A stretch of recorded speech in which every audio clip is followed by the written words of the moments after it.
ऊपर ये पहल की है।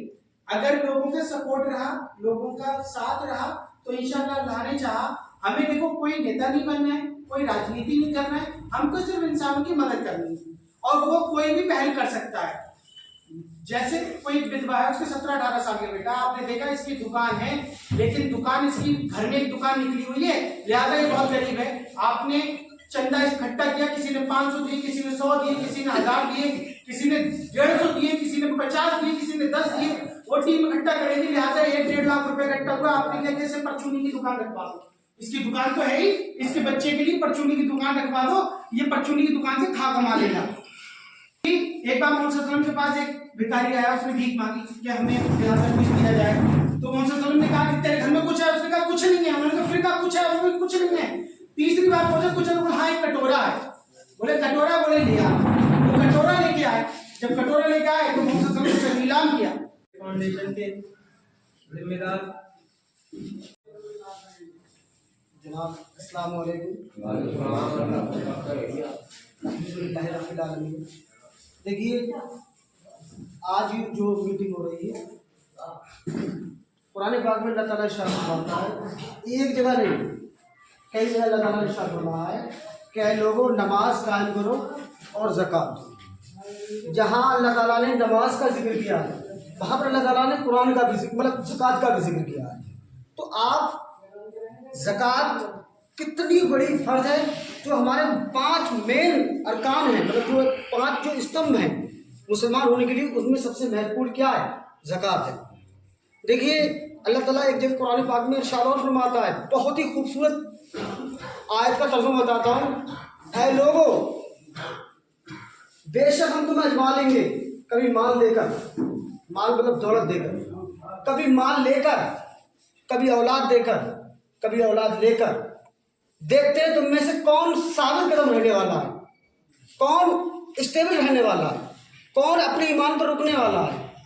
ये ऐसी चीज़ें हैं, कुरान हम रात में नमाज पढ़ते और ये कहते हैं सिरातुल मुस्तकीम, अल्लाह हमें सीधा रास्ता देखा। अरे सीधा रास्ता कहीं है नहीं, कुरान ही तो है, उसमें सब कुछ है, हिला देगा। अगर तुम कुरान पाक को सीधे पढ़ते हैं, हम लोग उसका तर्जुमा पढ़ते हैं, तो तुम्हें हिला देगा कुरान, तुम्हारी आत्मा को झंझोड़ देगा और तुम्हें उस रास्ते पर चलने में मजबूर कर देगा। आप क्या समझते हो? आप खाना खाते हो, आपके बच्चे स्कूल में अच्छे स्कूलों में पढ़ते हैं, अगर आपका पड़ोसी वो भी पढ़ने का हकदार है। ये नहीं हम किसी को माल लेकर, किसी को पैसा देकर उसकी मदद कर रहे हैं, बल्कि अगर कोई बच्चा पड़ोस में ऐसा है जो शिक्षा प्राप्त करना चाहता है, तो हाँ अपने पैसों से को एजुकेशन प्राप्त कराएं।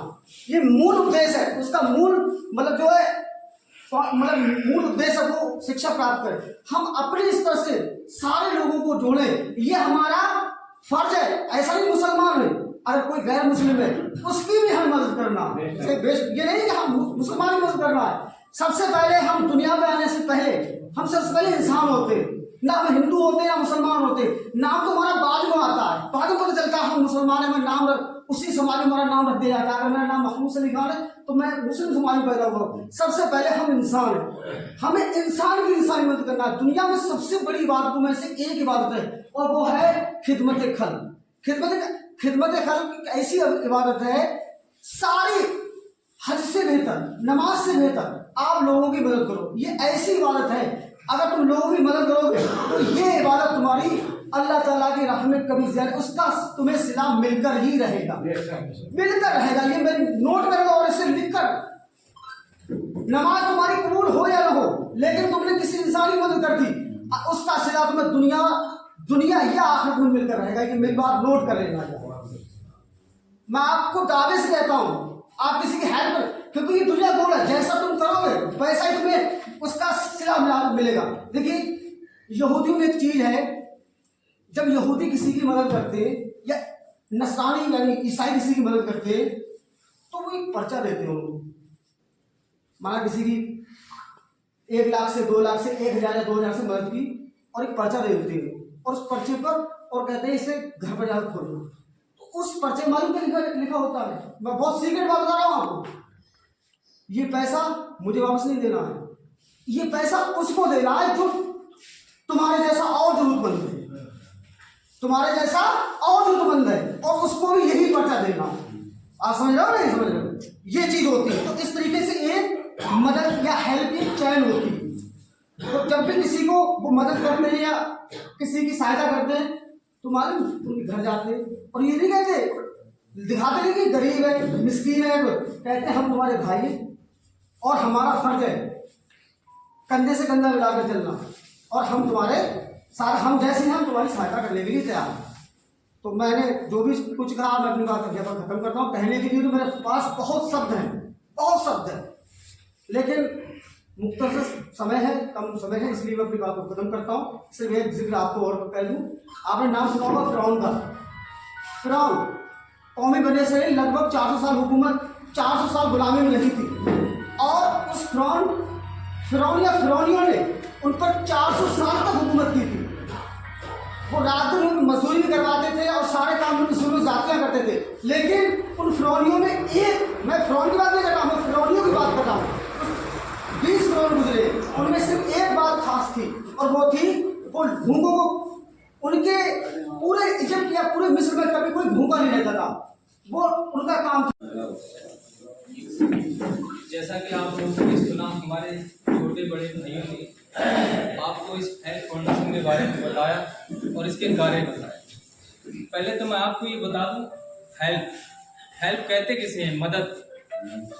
पहले तो हमें खुद पर मदद करनी होगी। किस पर? हमें खुद पर मदद करनी होगी, अपने जहन पर मदद करनी होगी कि कहीं हम अपने भाई का हक तो नहीं मार रहे। हम अपने परिवार में देखेंगे, कहीं हम अपने भाई बहन या रिश्तेदारों के साथ शोषण तो नहीं कर रहे। पहले हम इस चीज को देखेंगे कि अगर हम अपने भाई या बहन या रिश्तेदारों का शोषण करेंगे तो हम जहनी तौर से हेल्प करने के लिए तैयार नहीं होंगे। पहले हमें अपने आप पर खुद पर मदद करनी होगी। हमें अपना जहन तैयार करना होगा कि अगर हम पहले अपने भाई की मदद करें, फिर पड़ोस वालों की, फिर भाई रिश्तेदारों की। अगर हम जहनी तौर से तैयार हो गए तो हम आगे किसी की मदद कर पाएंगे, वरना हम यकीनन किसी की मदद नहीं कर सकते। और मदद का मतलब ये नहीं कि हम किसी एक समुदाय या एक जाति या एक मखलूक की मदद करें। अगर हमारे रास्ते में कोई घायल जानवर भी आता है तो हमें उसकी भी मदद करनी चाहिए। हमें ना कोई जाति ना धर्म, किसी विशेष से हमें कोई मतलब नहीं है। हमें सिर्फ और सिर्फ इंसानियत के तौर पर, अशरफुल मखलूकात के तौर पर हमें सिर्फ और सिर्फ मदद करने से मतलब है। तो अगर हम जहनी तौर से अगर तैयार होंगे तो हम मदद कर पाएंगे। पहले हम खुद को मजबूत करें, अपना जहन साफ करें, उसके बाद हम मदद के लिए तैयार होंगे। इसी के साथ मैं वाणी को विराम देता हूँ। जय हिंद, जय भारत। सबसे पहले तो मैं यही कहूँगा कि मेरे बारे में ज्यादा उन्होंने कह दिया। मोहम्मदगंज के मेरे सम्मानित ग्रामवासी, अस्सलाम वालेकुम। ये हेल्प फाउंडेशन जो हम लोगों ने एक ग्रुप बनाया है हेल्प फाउंडेशन के नाम से, इसका मकसद यह है कि हम अपने समाज में, अपने आस पड़ोस में जिनको मदद की जरूरत है उसके लिए हम कुछ काम करें। अल्लाह के रसूल ने फरमाया है कि हम भरपेट खाना खाते हैं और हमारे पड़ोस में कोई भूखा सोता है, भले ही वो किसी भी धर्म का, किसी भी जात का हो, तो वो खाना हमारे लिए हलाल नहीं। आज के इस मौजू पर मैं समझता हूँ सारी बातें जाहिर हो चुकी हैं, कहने के लिए कुछ नहीं बचा है।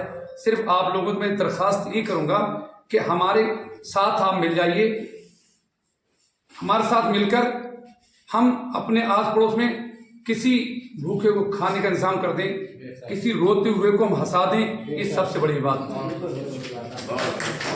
तो इसी बात के साथ मैं अपनी बारी बना देता हूँ, क्योंकि टाइम बहुत और कहने के लिए कुछ नहीं बचा है, और तमाम आज का जो मौजू है वो आप लोग समझ चुके हैं। अस्सलाम वालेकुम। अध्यक्ष ग्राम पंचायत मोहम्मदगंज, यहाँ पर बैठे हुए मेरे मुअज्जिन, देखिए जहाँ तक ये हेल्थ फाउंडेशन के बारे में बात थी,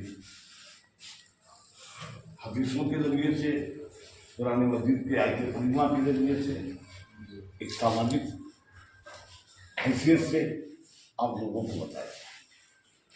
दरअसल मैं जहाँ तक समझता हूँ कि मदद करना हमारे लिए इतनी जरूरी है जितना हमें खाना खाना। क्योंकि अगर हम अपने पेट की प्यास खाने से बुझाते हैं तो हमें अपने कब्र की प्यास मदद से बुझानी जो हमारा आखिरी है। मुहतरम मुस्लिम साहब ने, नवाज शरीफ साहब ने तो मेरे ख्याल से ऐसी को छोड़ा ही नहीं था जो कोई कुछ कहे, लेकिन हाँ जब खड़े होते हैं तो बोला जाता, मैं बोल रहा हूँ।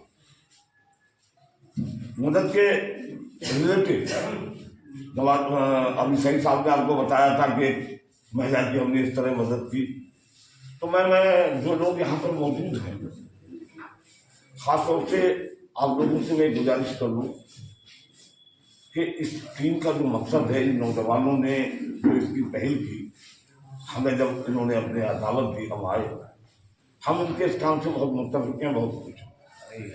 इस हद तक खुश है कि इनसे हमने कह दिया कि जहाँ आपको जरूरत है हमें पुकारिए, हम आए। लेकिन सबसे पहली जरूरत हमें आप लोगों की, क्योंकि आज ये मीटिंग मोहम्मदगंज में है और मोहम्मदगंज की मीटिंग में हमें आपका सहयोग लेना है, आपका ताउन लेना है, और ताउन इस हद तक लेना है कि आप यहाँ पर देखिए कि किस जगह क्या जरूरत ऐसी हैं जहाँ हम पूरी कर सकते हैं। दूसरे आपने देखा, देखिए यहाँ जाने पहचाने सभी लोग हैं, मखलूक साहब या मुस्लिम साहब, आसिफ साहब, हमारे जो करनाला व्यापार मंडल के अध्यक्ष हैं मोहतरम जनाब खालिद साहब, इस मामले में बढ़ चढ़ के हिस्सा लेते हैं। और इसी हिस्से के एतबार से मैं एक बात कहे जा रहा हूँ बिल्कुल आखिर में कि देखिए, जैसा कि अभी नवाज शरीफ ने कहा था कि प्राइमरी स्तर के सारे स्कूल एक तरफ, हिंदुस्तान मॉडल पब्लिक स्कूल है, ये आप लोगों का ताबून है। लेकिन साथ ही मैं आपको ये बता दूं, अगर कोई बच्चा, किसी यतीम का बच्चा अगर हिंदुस्तान स्कूल में पढ़ना चाहता है तो उस पर फीस नहीं जाएगी, मैं यहाँ ऐलान की जाएगी। पहला ऐलान उस पर फीस नहीं जाएगी। दूसरा ऐलान आप और सुने मेरा, इन लोगों की पहल में मैं दूसरा ऐलान और भी किए दे रहा हूँ। आप जानते हैं कि मैं अब्दुल्ला डिग्री कॉलेज का व्यवस्थापक हूँ, वहाँ BA, BSc और BCom 3 सब्जेक्टों के अंदर जो भी बच्चा आपके यहाँ गरीब है वो सिर्फ सरकारी फीस जमा करे, स्कूल कोई फीस नहीं देगा। इसी तरीके से आप एक बात और सुन लें कि पूरे हौसले के साथ, पूरी मुस्तैदी के साथ इस काम पर इसलिए जुट जाइए कि आज जब दूसरी कौमें हम पर हावी हो जाती हैं, वो ईसाइयत के माध्यम से हावी हो या सिखों के माध्यम से हावी हो, तो उनके हावी होने का तरीका यही है। ये मेडिकल चलाते हैं, व्यापार मंडल के अध्यक्ष हैं, आपके यहाँ का कोई बीमार इनके यहाँ दवा लेने जाए तो जो भी दवा इनकी है 10% आपको रियायत करेंगे, मैं ऐलान किया जाता है। ये चीजें हमें पहल करना होगी, हम जब तक आगे नहीं बढ़े तो कुछ नहीं। आप लोगों से मेरी गुजारिश है कि इन बच्चों का साथ दें और इतना साथ दें कि बहुत जल्द इन्हें फिर मोहम्मदगंज बुलाएं और कहें कि हमारे यहाँ इतनी कमेटी तैयार हो गई, ये आपके साथ आप इसमें ड्यूटी निभाएं और इतनी ड्यूटी निभाएं कि अल्लाह रब्बुल इज्जत आपको इज्जत और रखे।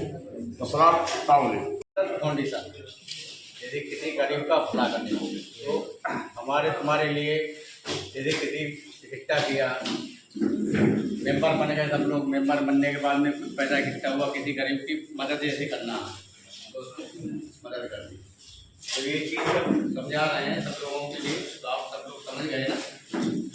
और सबका आने का सबका शुक्रिया, बहुत बहुत। साहिब भाई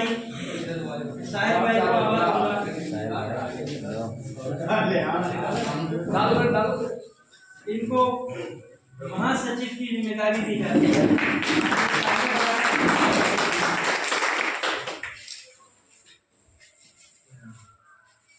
इसके बाद इरशाद भाई जिनको कोषाध्यक्ष, हाँ, उसके बाद आसिफ भाई, आसिफ भाई,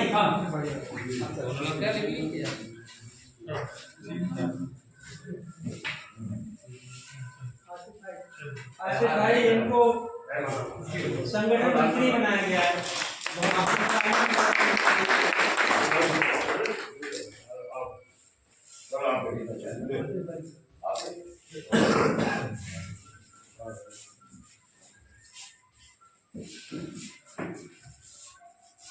इसके बाद इरशाद भाई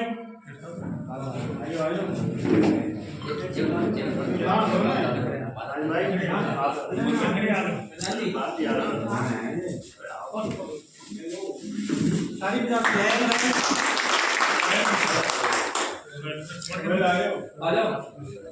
भाई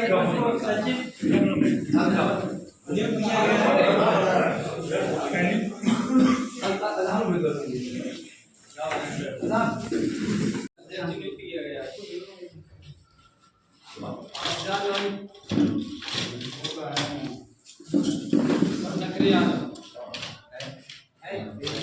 सचिन नियुक्त किया गया है। जैक उतारो थोड़े भी, जैक उतारो, जैक उतारो।